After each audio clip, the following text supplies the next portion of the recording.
It really comes down to routines and habits, and then what you're doing with the time to take action. Landing your first client is probably going to feel like an uphill battle at first, but once you get there, it's the confidence boost you need to start getting your 5th, your 20th, your 100th client.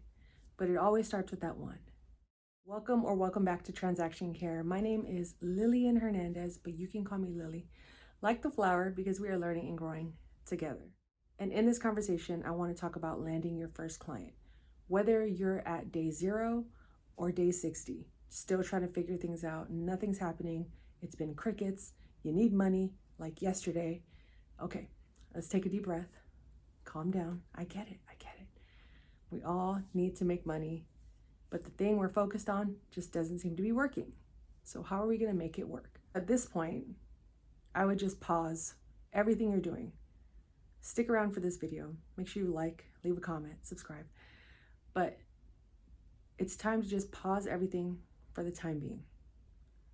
And let's reevaluate what we're doing, what we're not doing, and how we can do more of what is working and decrease what isn't.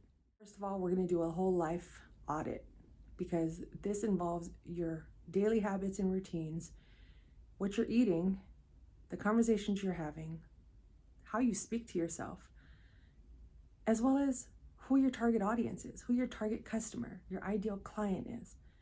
And if you have any questions, drop them in the comments. I'll be glad to answer them as we go. If I was to start all over today, knowing what I know, how would I get my first client?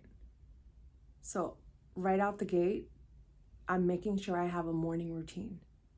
Some people prefer afternoon, nighttime routines. You can still have those.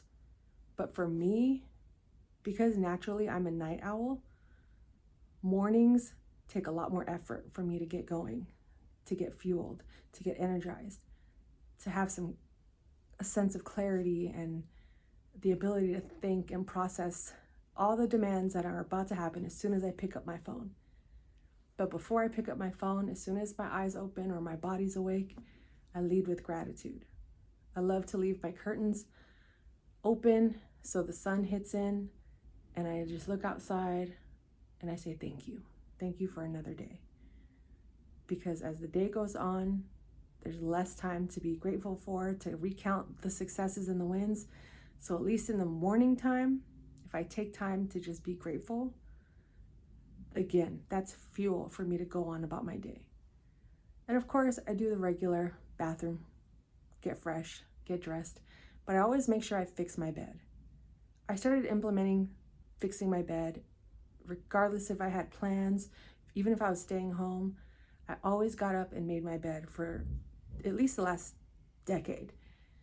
And that makes a world of a difference, because it shows fresh start. It's helping me to be more disciplined when I lack it. And who doesn't like a nice clean bed?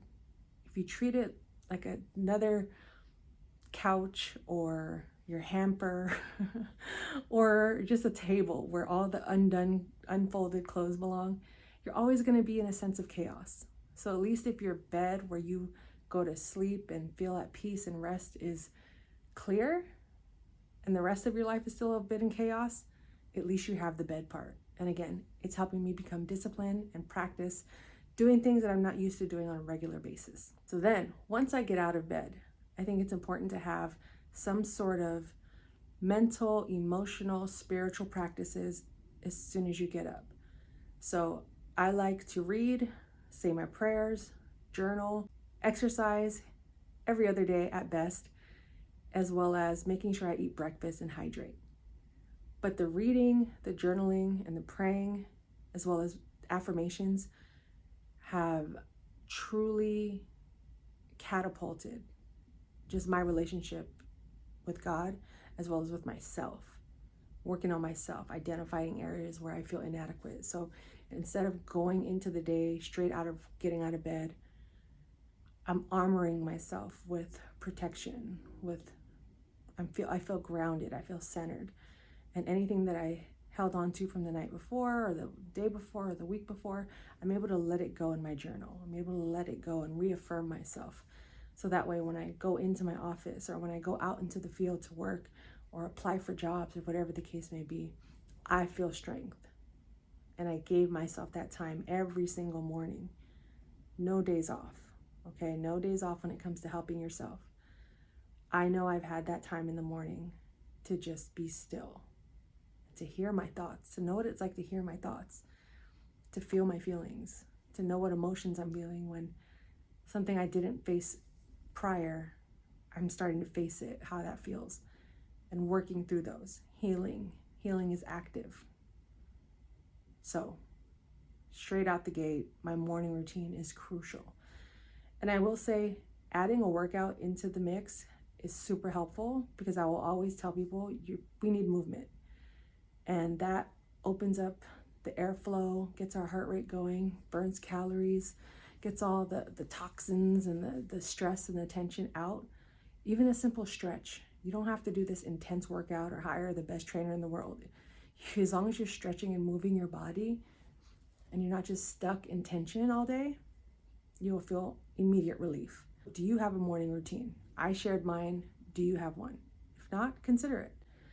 So now I know I have a sense of harmony in my mornings. So for you, how do you want to start off your days once you've gotten past your morning routine? So what are you doing right now? Are you posting on social media? Are you talking to your ideal customer? Do you know who your ideal customer or client is? Are you speaking to too many people and just never narrowed it down? These things matter. Clarity is key. Or maybe you're offering the wrong things. So this is the time for you to sit down, reassess, schedule a one-on-one with me as well so we can game plan for real. I suggest a 90-minute strategy session because sometimes all we need is that 45 to 90-minute moment to just focus on the business, focus on the career. So you can know your next 10 steps. A lot of you are just kind of standing still in place. You know, like if I go this way, what if I mess up? If I go this way, that's too much work. What if I go this way? Nah, I'll do it later. So you just need to know your next few steps, even just the one step, and get clear on what that is. And then the next steps will unveil themselves as you go. But you have to commit and take those steps. I would also consider documenting your journey of being unemployed, not having your first client. What is that like? You're not the only one out there. I speak to so many of you, whether it's in the DMs, comments, coaching sessions. There are many of you that are unemployed right now, and there's a market for that. You might become the unemployed coach, unemployed person of the year, right? But it truly comes down to, if what you have been doing for the last few days is not working, why are you going to continue for another 100 days or 5 days, 60 days doing the same things? Give yourself quotas. For the next 7 days, I'm going to reach out to 50 people. Then the 7 days after that, I'm going to reach out to 100 people. Whether it's a phone call, an email, a DM, an open house, an event, or I'm going to hand out 100 of my business cards when I attend this conference. Or I'm going to put myself out there and take a mic and a camera and interview a bunch of realtors at this event that I'm attending and see what I learn from them. There's so many different ways that we can get creative, but also be realistic with our time and our energy and ways that we can learn and apply it. And there's nothing wrong with getting a job either. I'm applying for jobs constantly. Do I want to? No. But at the same time, I have to be realistic. Nothing is ever really guaranteed. And even though I'm self-employed, I'm still working so much, most of the time without getting paid. But I know that's just par for the course. More output than input, more output than input. So if I was starting over, I'm reaching out, I'm posting ads, paying for ads. I'm asking everyone I know in real estate if they're looking for help. I'm reaching out to every transaction coordinator in my state. Do you need help? Even if I have to make less money in the beginning and work my way up, I'm going to do it. So maybe you're just aiming at the wrong people, or maybe you're just not ready to let go of this idea of being self-employed isn't for me right now. Because rejection is still protection. But as long as you're realistic with what you're doing and you commit to it, you'll start to see traction. But if you just wake up and oversleep, or, oh, I'll do it later, 50 people, I'll wait till Friday. No, you still have to treat being unemployed as if you're employed.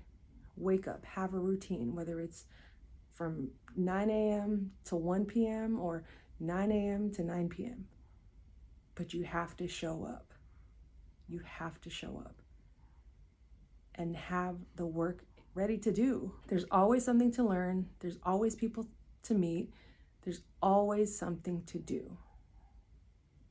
But if you're not willing to show up and do the work, ask the questions, ask for help, you're not going to get answers. You're not going to reach your goal or your targets. I want to keep this brief. I don't want to overwhelm you guys with too much. But schedule that one-on-one with me, or just leave a comment, because that makes a difference too. Leave a comment. I am stuck here. How do I get out of this? How do I do this? I will answer the comments right away. Take what I just said into consideration. We're going to continue having this dialogue. I'm going to expand on it in the future. So stay tuned. Make sure you're subscribed, but definitely connect with me. transactioncare.com. transactioncare.com. .com. And my name is Lillian Hernandez, and until the next video, this is Transaction Care. Care for yourself, care for your wealth. Your time is worth it. Let's coordinate. Talk soon. Thank you for watching. Check out this video I have here so you can learn more. And don't forget to subscribe by double-clicking my face.